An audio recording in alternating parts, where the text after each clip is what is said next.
Welcome to episode 4 of the Smooth Forest Fitness Podcast. I have a special guest today. I have Zakuma Richard, who you may know as Coach Z. He is a sports performance trainer, movement specialist, head JV coach of Archbishop Stepinac High School, and a flag football player. Coach Z, how you doing, man? I'm doing good. How you doing, my guy? I'm doing all right, Doing good. man. I'm doing all I right. appreciate the invite. I'm glad you're here, man. Yeah. I see you in the gym, and I see you doing not the traditional training techniques. Sure. You're pushing heavy weight, Mm-hmm. but your approach to it is different from anyone I actually seen. Mm-hmm. So when I first observed that, and I knew that my podcast was coming back up again. Mm-hmm. And I'm like, Coach Z is someone that I definitely want to get on the podcast. That's what's up. But first, let me ask you, how long have you been into fitness and health? So funny thing is, growing up, I didn't care about it. Okay. A lot of people don't know. I didn't start lifting weights until I was 26 years old. Oh, wow. You started late. 26 years old. Wow. When I started playing arena football. I was super athletic. I was faster than everybody else. So Okay. I was like, I didn't have to. High school, I didn't. Occasionally, a little bit seriously lifted. Yeah. 26 years old. Started playing arena. I was fast, but the guys were so much stronger. And I was getting bullied around. And shout out to my guy, Collis. He was one of the veterans. And he was like, Z, you need to lift. Yeah. And then once I started to lift, it just changed my game. So I was fast and explosive. And I was just as strong as everybody else. So it made me so much better. And it changed my life. So those guys who put me on the lifting, I ended up training them and their kids because they know how serious I am. And they saw the progression of how good I got at it. And 26 years old. Wow. Wow. See, most people, and I'm glad I didn't know that.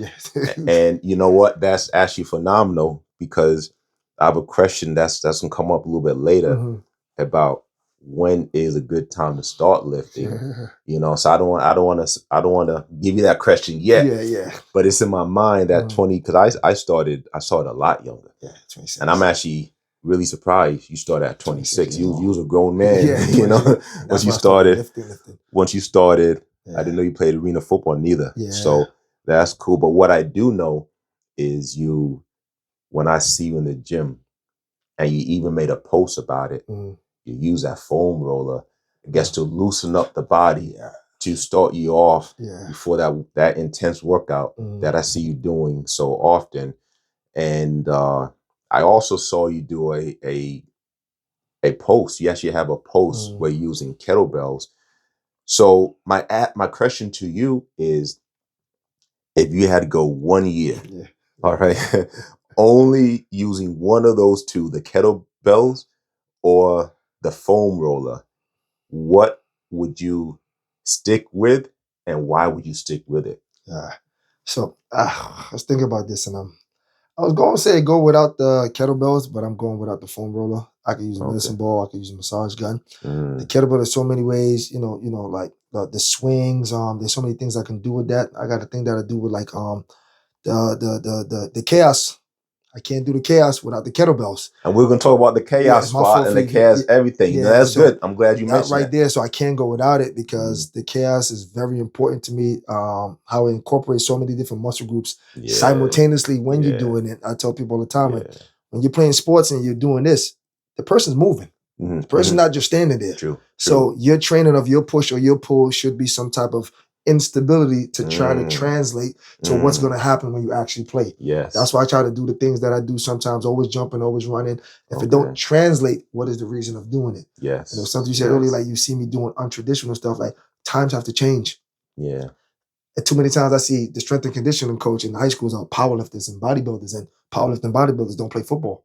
That's true. Why is it not somebody that trains in sports-specific exercises and drills and like that, which is going to translate to the football field more? If powerlifting was the key to football, more powerlifters will lift football, and that's not the case. It's about movement and explosiveness. It's not always about being heavy and strong. It's because at the end of the day, the strongest person in the world doesn't always become the best football player. And I know some people that are really strong and get moved around. It has to be trained in a way for it to translate in order for you to be better on the field. So if it doesn't make sense in the gym, then how can it make sense when you're on the field? I like that. And as you said that, you brought me back a whole bunch of years. So before I started playing football, I thought that the offensive lineman should just be the biggest, strongest people. And I'm like, why don't you put guard, center, guard, tackle, 1, 2, 3, 4, 5, 6. Let's say 5 Ronnie Colemans. You know, why don't you put 5 Jay Cutlers? Why don't you put 5 300-pound bodybuilders on the line and say block? And it's not going to work. They can't move unless they have the football knowledge, skill, and all of that stuff. A big body doesn't mean you're good for that position. You're just a big body. But as a young kid, before I started playing football, I'm like, this makes sense. Put your centers, a 300-pound bodybuilder, your 2 guards, your 2 tackle, 300-pound, 280-pound bodybuilders. But it's not going to work because you need more than just size. You need to move with size. Yes. And you look at it like, what do bodybuilders have in common? They don't move well. And football is a sport where you have to move. That's it. So heavy lifting is important to incorporate it here and there. But if it's the base and it's all the time, you're going to be stiff and tight and you can't move. And the more you lift heavier weight, the more strains you put on them joints and them tendons. I tell my kids all the time, I train with a lot of NFL guys, and you look at the way they lift in college and the way they lift in NFL. They don't lift heavy like that no more. There's always the exception. They're always going to give you the Jalen Hurts still squat 500 pounds.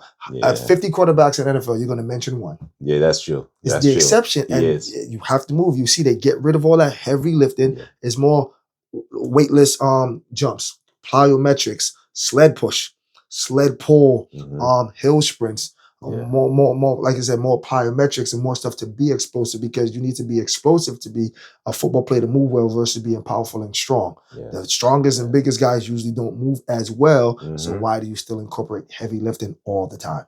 I agree with you. Well said. I definitely agree. And kind of staying somewhat on that topic, I know you mentioned you coach a lot of football players and so on. With the exception to football, what other sport what's your second favorite sport to prepare an athlete for, second to football? So a lot of people don't know this, but I love tennis. Tennis. If I could go back in time, tennis would have been my alternate to football, which I think tennis don't get a lot of credit or enough credit. Tennis to me is the most, outside of football, the most explosive sport when it comes to change of direction. Tennis is just stop, start, stop, start, stop, start. And it's constant, a rally going back and forth. I've heard that in one tennis match, you can run up to 4 miles of change of direction. Oh, wow. So when football is explosive, soccer is more speed because there's a lot of standing around in football. Football, every single movement is fast and explosive. I've even told people, like, you can't train a football player like you train anybody else in the sport because the conditioning is different. A football player is supposed to condition from 0 to 10 seconds. That's it. Because outside of that, what football player actually runs for 10 seconds? So when you have them doing all these long sprints and all these gases, it goes against their training, because when you're doing long stuff, it's slow and moderate versus fast and explosive. So your drill should be from 1 to 4 seconds or from 1 to 10 seconds, because after that, you go back to the huddle, you come back, you reset, and then you go again explosive. So when I try to train my athletes, I don't do jogging, I don't do long runs, I don't do distance, anything like that, because distance makes the muscles move slow. And we need to be fast and explosive. So everything should be fast and explosive so it could translate to the sport. Basketball, lacrosse, soccer should be different type of conditioning, because you're on the field the whole time and you literally never stop running. So you should understand a sport like tennis and football should be trained a little bit different when it comes to conditioning, because the format and the way they move is completely different from those other type of sports. Nice. And you brought me back to my football days. I was running back and I would have a 15, 20-yard run. After 2, 3, 15, 20-yard runs, or several 10-yard runs, I would be exhausted. So then the conditioning didn't do nothing? My conditioning, I didn't do enough conditioning, but it kind of goes with what you're saying, where I have to condition for that sport. For that sport in that way. Yeah, so someone may say, you only ran 10 yards. You only ran 15 yards. Well, in football, as a running back, you're not always running straight. Plus, you're getting hit. Direction. You're changing direction. Plus, you may not, exactly, and you're getting hit and you're changing directions. That 10-yard may really be 20 yards of movement because there's so much energy wasted. So much energy. I didn't train. If I had used my trainer, I would probably still be playing football and doing a little bit more. Would have gone further than what I did. But it's a valid point what you're saying. Train for that sport and its intensity. So pick up the intensity. It leads to the condition. I tell people all the time, like, people gonna hit me when I say this. Football be ODing with the conditioning. Because you look at it, they do 100 110s, 10 100s, and they do all this, and then after a 60-yard run, dude's still tired. Yeah. Make it make sense. Yeah. So if it was really beneficial that much, how come they still getting tired? Yeah. After a short run when you just did 1,000 sprints, I could toot my horn and pat my. Anybody that trains me is the best conditioner on the team. Good. We just sprint and we sprint. Everything is fast and explosive, and the most I do with them is 20 seconds. Nice. I focus on 4 to 10 seconds of hard sprints and change of direction drill, and my kids are the best conditioning. You can argue with me all you want. You see all the awards that my kids are winning. Ironman, best two-way player. My kids play both sides of the ball, this and that. The more time they spend with me versus somebody else, I tell my time, don't believe me. Look at my kids, because I'm supposed to say I'm the best. I'm supposed to say that, come see me. Confidence, of course. But look at my videos versus the next guy. Look at my kids versus the other kids and then compare them, and then you judge yourself on that. I like that. That's the truth. I like that. The results show. The kids are my product. That's it. I like that. And kind of talking about that, what do you recommend the parents do to prepare their child who's on the junior varsity level or even the varsity level? How should they prepare their child for the upcoming season? Train. Some parents don't think training is necessary. So you look at the guys that make the most money, they train the most. Yeah. So how can you be good if you don't train all the time? Yeah. Some parents just be like, training is not that important. Then if it's not that important, then you can't expect your kid to be anything that you think the kid should be or the kid think they should be. You have to train. Everybody don't got the money. Fine, go out there and do it yourself. As a family member or friend, you have to train in order to get better. Yeah. You don't just sit down there and just think you're gonna become better just because you want to be better. People don't. These kids talk about it. They're not really about it. I just watch kids all the time, and I hear you talking about. But when I'm looking on your Instagram, I don't see workout videos. I don't see training videos. All I see is other nonsense. But you talk about it as much, but I don't want to hear it. I want to see it. I only believe in what I see. You can tell me you work out all the time, but I never see you working out. I can't bite that apple. You get what I'm saying? So I always respect the ones that I see putting the work in versus the ones that are just talking it. So to those parents, if you think your kid could be something that you want him to be, you have to invest into that kid. Everybody can't invest into that kid, but everything doesn't always cost money. Take them out there and train them yourself. Find somebody that knows somebody that does it. And people out here do favors for people. They see some potential in some kid and like, you know what, this kid is good. He may not have it. I'll take him under his wing. Nobody makes it without help. That's true. It's either paid help or free help. But nobody's gonna make it to any level outside of high school if there wasn't somebody helping them and guide them on the way. Nice. Gotta get help. Nice. Now, there's factors we cannot control. There's factors we can't control. So we can't control our height. Okay. We, to a limited degree, we can control our weight only to a limited degree. So you can be a mesomorph, endomorph, ectomorph. The 3 body types. Yeah. So we have a little control over our weight, but for the most part, we don't have control over our height. We can zero control over that. We have zero. Exactly. Yeah. We can stop going at 5'7" or go to 6'8". Who knows? We don't have control over that, and the weight we just have limited control. But what we do have control over is our strength. I'm gonna put a question mark on speed because some people say you can't teach speed. So I'm gonna still put it in there, and I'll let you break down how you feel about it. If you can control speed or not, but you can control coachability. Okay, you can control that. Are you willing to be coached. So out of those three things that can be controlled, it's strength, question mark on speed, and coachability.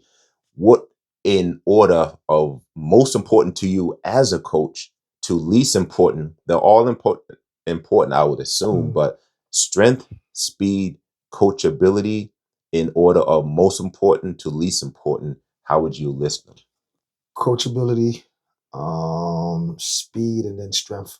Because you got a lot of players. Deion Sanders, one of the greatest players of all time. He wasn't strong. Yeah. You know what I'm saying? But he was fast. So that's why I put speed over that. But nobody wants to deal with somebody that's not coachable. So many times a coach don't want to deal with a player. No matter how much talent you have, I can only deal with him for so long until it becomes frustrated where I have to walk away. Yeah. So the most important thing is being able to be coached up. Listen, do what I say, how I say, when I say it, because I know more than you know. So it's always easy to deal with that player. And then have some speed or whatever, because speed is always a key component of it. But quarterback don't need a lot of strength. They don't. Receivers don't need a lot of strength. They don't need too much speed neither.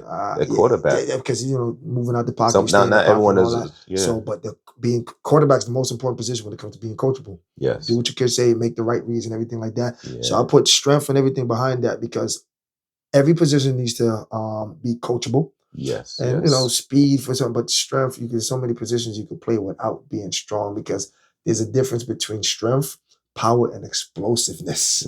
So you could be strong but not explosive. Like, what do you mean by that? Like, you got somebody that lifts 1,000 pounds on a squat, but I can jump higher up with 20-pound dumbbells in my hand than he can. So if strength and power leads to vertical explosiveness, how come the strongest men in the world with the squat don't jump high? Because they're strong, not explosive. You could be explosive and not strong. You can be strong and not explosive. And there's a difference. Very, very different. I hope people understand that. I train for them to be explosive. That's why I don't like to lift heavy with my kids. And in some way, I'm probably holding them back. Because they're always going to test their bench. And they're going, my job is to get you faster, more explosive, so you stand out on the field. I can't give you everything because I'm against that heavy deadlifts and the heavy benches and all that stuff. And sometimes the kids hate that. I hate that.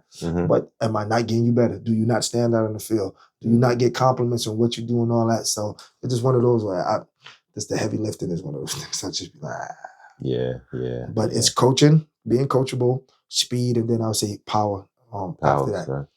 And I'll add to it now that toughness is, and it can be mental toughness.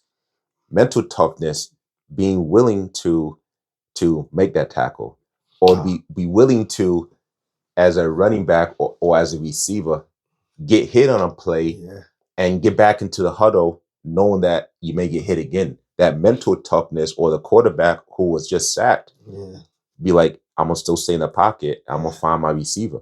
Short-term memory for quarterbacks. Yes. You don't get sacked on every play. So just because you got sacked doesn't mean you're gonna get sacked on the next 10 plays or whatever the situation is. A mistake was made. Guy missed his block, or there was a blown assignment with the alignment. Fix it, modify it, do whatever. Fix it. Short-term memory and toughness. If you ain't tough, this ain't for you. Yeah. Footballs are tough. You have to be tough to play football. And like the tackling drills to me are just a little bit overrated. I'm saying why? Because you got guys in the NFL. We watch kids like, he can't tackle. He's been tackling for 15 years. So obviously he's done a whole bunch of tackling drills. The key to tackling is the will to want to. I think if you grab any wrestler or person that does jiu-jitsu or anything like that, where they used to combat and grab it, you could get somebody that's never played at rugby. They're taking rugby players now and putting them in the NFL. I heard. They tackle and they love the contact. So it ain't about tackling drills. So you get a wrestler or somebody that does martial arts and grappling and stuff like that, and you'll get them to be a better tackle because they're not scared of the contact and the physicality. Versus somebody that's been playing football for 10 years, still ducking his head, still turning his shoulder, and still don't want to run through somebody. So it's not the drills. It's the desire of that individual to want to be a good tackler. You can only be good at what you want to be good at. That's true. That's true. And that's the biggest thing. I can't teach his son how to tackle. He has to want to tackle. He's been doing all these drills 5 months, 6 months, 5 years, 6 years. How come he still can't tackle? He does not want to. You're right. And it's wrong sport. You have to want it. You have to want it. I noticed that you don't do heavy, deep squats. And I know you're capable of it because I see how strong you are in the gym. You're definitely strong, but you don't do heavy, deep squats. Lamar. You do more of the heavy, not the full range. And I don't understand like you're not doing like in a bad way. You're doing maybe the top half. Quarter squats and pin squats. Quarter squats, box squats, and all of that. Yeah. Why did you make that change? And how is it beneficial? So if you look at sprinters, you look at any position in any sport, you never go ass to grass to be explosive. Mm-hmm. If you watch any jumper, slow down a jumper on his vertical or his broad jump. It's only a slight, I think it's 135 degrees bend in his knees. Okay. The most explosive, not that much. So why are you being told to go all the way down to be one? You watch anybody jump their vertical, they don't go ass to grass in order to be explosive. It takes away from you. So I'm like, why does it make sense? So why go? First of all, it's bad for your knees, bad for your back, bad for your joints. Like I said earlier, heavy, yes, incorporate it now and then. But if you're doing it all the time, it does more damage. We're never safe when we're in the gym. But I lift and then my back. The deeper I go, the more my back hurts. So I was just talking to somebody yesterday about it. If you realize when you go heavy box squat or pin squat, when you get at that sit point, there's no tension on your joints. Yeah. But the whole time you're lifting a heavy weight going down, there's tension constantly on the joints. So a long period of time, it makes the joints bad. So I'm like, I can get strong without always having to go heavy. Why they keep telling you got to go heavy, you got to go heavy. The highest jumpers, the most explosive people in the world are not the strongest people. And that's why I say you go from strong to being explosive. If I'm trying to run faster, I don't lift heavy all the time because the guys that lift heavy all the time are not mobile, they can't run. If you look at sprinters, they incorporate some clean and some heavy lifting here and there, but everything they do is plyometrics, pin squats, or just real short explosive squats because the knee doesn't really fully bend, and your starts in your 3-point stands. You see a slight bend in the knee, and you just push. And so I'm like, why keep doing something? Why are you lifting heavy? Ego. And that's what it is. it looks good. You want people around the gym like, oh, look what he's lifting and so on. And got rid of mine. Ego, too much ego lifting. That's how people be killing me. The potential of getting injured is elevated when you're ego lifting. And I don't care how mobile you are. You and I both know. Once you get to a certain point, I can keep my posture. The lower I go, I can't still keep my chest out. My back starts to round. That's true. Then it puts the tension on it. So the lower you go, the more risk it is for you to hurt yourself. So why? Heavy, I tell people the time, I realize this. Most common injuries in the gym is because of a bar. Is it a deadlift or squat? Not really bench. Deadlift or squat. All back injury. Nobody hurt their back from doing kettlebell, lunges, and all that stuff. So I'm like, if I can get 100-pound dumbbells here and do lunges and do all that and get my back strong, there's no strain on my lower back. I don't have to, and if a person with a bad shoulder, you don't have to squat because sometimes you can't squat and hold it because of I love lunges. I feel more soreness, and I think there's more benefit to the lunges, the step-ups, the Bulgarians, the split squats, the step-downs, the heel touches, whatever, than I do from doing squats. I'm more sore doing a workout with 80-pound dumbbells than I do 10 sets of 315, 100 reps, and I don't get as much as sore as I gave it up. I did once a month this year. It's November, and I squatted only 11 times.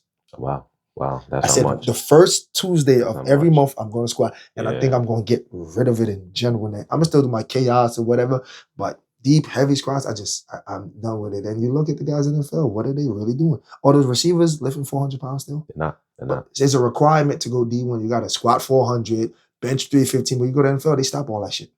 Because now you're only doing it in college because they're telling you and they're making you do it. True. You have to do it the strength and conditioning will tell you. But if it was beneficial, you would take it with you to the next level. How come so many guys leave it? It's not necessary. I'm getting paid now. I ain't about to fuck my back up. You're right. They made it, and now the training's smart. But if it was really beneficial, you would carry it with you. Why not? It's heavy. Again, to each his own. But I'm still maintaining on my strength. I'm still doing all this without having to go heavy all the time. So I'm with you on that. I still enjoy lifting heavy on occasion. Hell yeah.